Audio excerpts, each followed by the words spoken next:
Raja Saab day 1 ఎంత వసూలు చేసింది అని చెప్పి చాలా మంది కామెంట్ చేస్తున్నారు. అఫీషియల్ లెక్కల ప్రకారం డే 1 చూసుకున్నట్లయితే 114 కోట్లు వసూలు చేసింది అని చెప్పి ఏ విధమైనటువంటి పోస్టర్ని వీళ్ళైతే దింపారు. గూగుల్ చూసుకున్నట్లయితే 67 కోట్లు వసూలు చేసింది అని చెప్పి గూగుల్ అయితే చెప్తుంది అనమాట. మరి ఏది నిజం ఏది అబద్ధం అని చెప్పి కన్ఫ్యూజ్ అవ్వమాకండి. అటు గూగుల్ ప్రతిపాదించేది ఇటు కొన్ని వెబ్సైట్స్ ప్రతిపాదించేది అన్నీ కూడా అబద్ధాలే. సినిమా చూసుకున్నట్లయితే డే 1 అటు ఇటుగా 95 కోట్ల గ్రాస్ని అయితే వసూలు చేసింది ప్రపంచవ్యాప్తంగా ఫ్రెండ్స్. సో ఇక్కడ తక్కువ కలెక్షన్సే కాబట్టి ప్రభాస్ అన్న రేంజ్ చూసుకున్నట్లయితే సలార్తో 170 కోట్లు, కల్కితో 180 కోట్లు, ఆల్రెడీ రాధేశ్యామ్తోనే 150 కోట్లు, సాహోతో 135 కోట్లు ఆ రోజుల్లోనే. అలాంటిది మరి ఈ సినిమాకి ఎందుకు బ్రో తక్కువ కలెక్షన్స్ వచ్చాయనంటే main reason people media factory.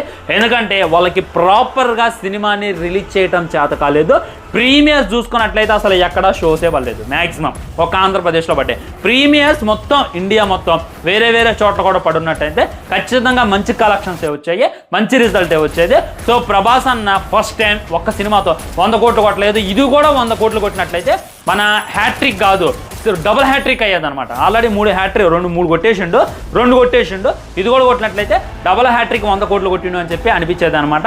So wait చేసి చూడాలి. గట్టిగానే కలెక్షన్స్ అయితే వస్తున్నాయి. సినిమాకి పెట్టినటువంటి పెట్టుబడి వస్తుంది, లాస్ అయితే రాదు. దట్ ఈస్ ప్రభాస్ అని చెప్పి గుర్తుపెట్టుకోండి. ఎందుకంటే సినిమా ఎలా ఉన్నా సరే ఆల్మోస్ట్ ఆడు బాక్స్ ఆఫీస్గా బాబు అని చెప్పి గుర్తుపెట్టుకోండి.